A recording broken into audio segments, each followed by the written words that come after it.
अस्सलामुअलैकुम। आप हकीकत एक्स्ट्रा देख रहे हैं। मैं कबीर खान हूँ। नाजरीन, जिस तरीके से जिस रुख की तरफ जा रही है जंग, मतलब मैं बात कर रहा हूँ अमेरिका, इसराइल और ईरान की। दोस्तों, दरअसल अमेरिका ने जब जब खलीजी ममालिक में जो कुछ भी किया, उसने अपने मुकम्मल जो उसके जो अहदाफ थे या जो उनकी सोच थी, उन्होंने हासिल किया। तो इस बार उन्होंने बहुत बड़ी गलती कर ली, मतलब उनसे बड़ी मिस्टेक हो गई, या उनका जो एनालिसिस था वो नामुकम्मल था, या फिर उस एनालिसिस में जो उसको लोगों ने बताया वो काफ़ी गलत बताया, या फिर उसकी अपनी गलती थी। यहाँ पर मुझे एक वो मिसाल याद आती है कि किसी जंगल में एक शेर के यहाँ बच्चा पैदा हुआ था। तो वो जैसे जैसे थोड़ा बड़ा हुआ, जब वो अपने घर से बाहर निकलने लगा, तो उसको उसकी माँ ने बता दिया कि बेटा, तू इस जंगल का बादशाह है और तुझे कोई भी नहीं पूछेगा, तू सबसे ज्यादा ताकतवर है। तो उसने क्या किया, वो बच्चा था, वो जाकर कभी किसी लोमड़ी से पूछता, कभी किसी खरगोश से, कभी किसी से कि जंगल का बादशाह कौन है, रोब से। तो वो कहते जी आप हैं, आप शेर हैं, आप ही बादशाह है।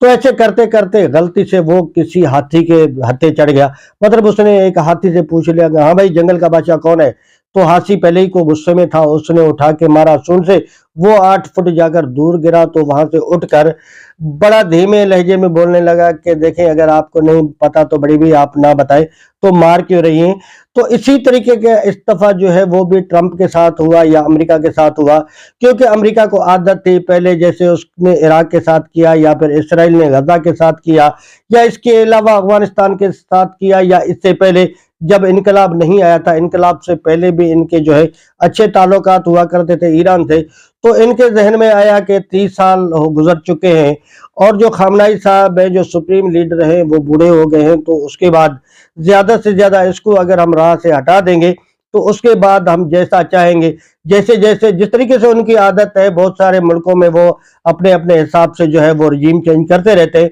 तो उन्होंने कहा था भाई, हम उसका जो है वो ईरान में रजीम चेंज कर लेंगे, उसके बाद हम अपने जो मफादात हैं वो हासिल करेंगे, वो किसी भी तरीके से हो, जो भी थे मतलब उनके, तो वो हासिल करेंगे। तो उन्होंने बहुत आसान इस चीज को समझा था, तो शायद इसी वजह से वो पंगा लेकर फंस गए। और नाजरीन, मैं आपको ये भी बताता चलूं, यहाँ पर हो सकता है इस एनालिसिस में उनसे सबसे बड़ी गलती इस बात की भी हुई हो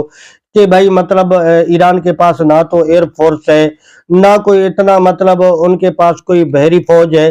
तो वो क्या कर लेंगे। तो नाजरीन, हो सकता है उनके जहन में ये भी हो कि भाई हम लोगों ने कौन सा जंग, जमीनी जंग करनी है। तो उनका मतलब ये था कि भाई हम कोशिश करेंगे ईरान की सरजमीन पर उतरे बगैर ही सारी कार्रवाई डाल लेंगे और उसके बाद रजीम चेंज कर लेंगे। लेकिन उनको पता ही नहीं था,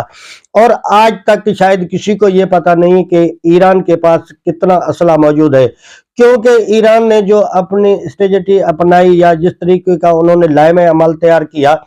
पिछले 30 साल से, जब से उन पर एक पाबंदी थी, मतलब तो वो कहीं से देखिए, एयरफोर्स का जो भी मटेरियल है वो तो बाहर से मंगवाना पड़ता है, तो वो मंगवा सकते नहीं थे। तो उन्होंने टाइम जाया किए बगैर के भाई अभी अब हम अगर बैठकर एयरफोर्स पे टाइम जाया किए करें, तो उससे बेहतर है हम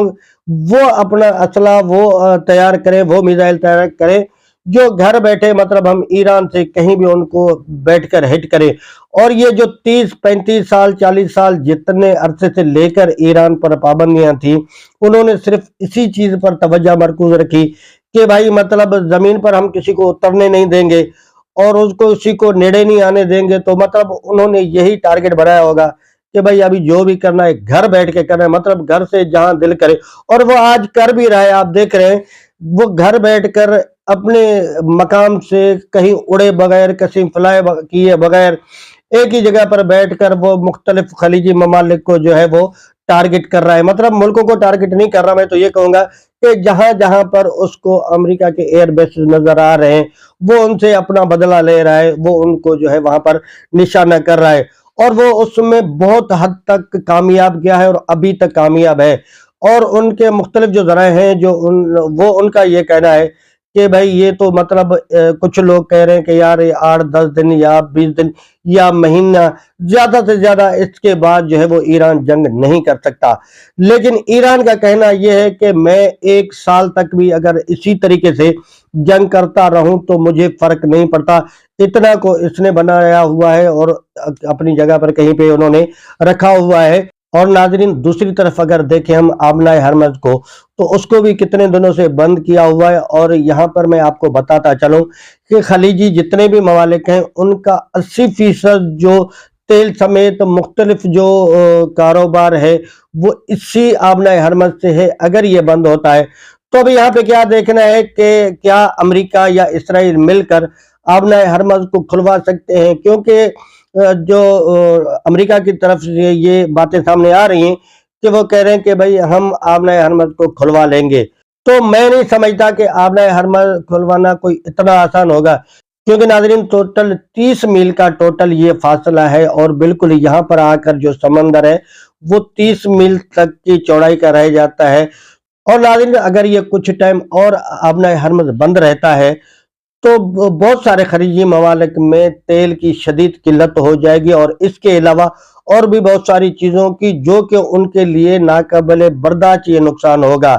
اب اس نقصان کی صورت میں کیونکہ اگر کہیں پر تیل کی سپلائی نہیں پہنچ پاتی تو پھر وہ فلائی کیسے کریں گے، یا پھر وہ ٹرائیول یا جنگ کس اس پر لڑیں گے، اور اس کے علاوہ جس طریقے سے ایران کر رہا ہے تو ایران ان کو کہیں بھی سکون سے بیٹھنے نہیں دے گا۔ اور یہاں پر اب جس طریقے سے امریکہ کی طرف سے کہا جا رہا ہے کہ بھئی ابھی جو ہے وہ سیز فائر کیا جائے یا اس جنگ بندی کو روکا جائے، یہاں پہ تو وہی والی بات بنتی ہے کہ کسی دریا میں ایک وہ ریچھ تیرتا ہوا جا رہا تھا تو بندے نے سمجھا شاید کمبل ہے، جا کر میں اس کو پکڑ لوں، اس نے دوست کو بولا کہ بھئی میں کمبل پکڑ لیتا ہوں، اس کو میں باہر نکالتا ہوں، جا کر جب اس نے پکڑا تو اس کو آگے سے ریچھ نے پکڑ لیا، تو پھر زور لگا رہا تھا، نکل نہیں رہا تھا۔ دوست نے کہا کہ بھائی اگر چھوڑ دو، دیکھو اگر یہ نہیں نکل پا رہا ہے یہ کمبل تو آپ اس کو چھوڑ دو۔ اس نے بولا یار میں نے کمبل کو چھوڑ دیا لیکن کمبل مجھے نہیں چھوڑ رہا۔ مطلب اب جو ان لوگوں نے انالائسس کیا تھا یا جو سوچا تھا کہ جس طریقے سے آسانی سے سارا کچھ ہو جائے گا، زیادہ ان کا مقصد یہی تھا کہ جو سپریم لیڈر کو راستے سے ہٹا کر رجیم چینج کرنا، اب وہ ان کو ہوتا ہوا نظر نہیں آ رہا۔ اب اس جنگ سے نکلنے کا وہ طریقہ ڈھونڈ رہے ہیں کہ کیسے نکلیں، اور ایران یہ چاہتا ہے کہ اب میں اس کو نکلنے نہیں دوں گا، کیونکہ ناظرین جب امریکہ نے کہا کہ بھائی ہم چاہتے ہیں کہ جنگ بندی ہو یا سیز فائر ہو، تو ایران نے اس کے جواب میں کہا تھا کہ اب یہ جنگ تمہاری مرضی سے نہ ختم ہوگی، اب یہ جنگ جو ہے ہماری مرضی سے ختم ہوگی۔ اور ناظرین یہاں پہ اگر بات کی جائے ایران کے جو ایٹمی پاور کی کہ بھائی وہ ایٹمی پاور بننے جا رہا ہے یا نہیں جا رہا، تو اس کے بارے میں میرا خیال ہے ابھی تک کسی کو بھی نہیں پتا، اور نہ کسی کو ایران نے پتا لگنے دیا ہے کہ ہم کتنا کام کر رہے ہیں یا کتنا کام نہیں کیا، کب تک کریں گے، تو یہ ابھی تک کسی بات کا کوئی بھی کسی کو پتا نہیں ہے۔ وہ اندازے لگا رہے ہیں کہ اس کے پاس کچھ بھی نہیں ہے۔ ہو سکتا ہے جس طریقے سے 30 سال سے اس نے اتنا بڑا جو اپنے پاس ذخیرہ جمع کیا ہے میزائلز وغیرہ کا، اسی طریقے سے اچانک وہ اپنے اس کام کو بھی پائے تکمیل تک پہنچا دے، تو سب کو یہی ڈر ہے، کیونکہ اگر ایران ایٹمی توانائی بن جاتا ہے تو سب سے بڑا خطرہ اسرائیل کو ہوگا یا امریکہ یا اس کے ساتھ اور جو بھی دشمن ملک ہیں ان کو ہوگا۔ مطلب یہ ایک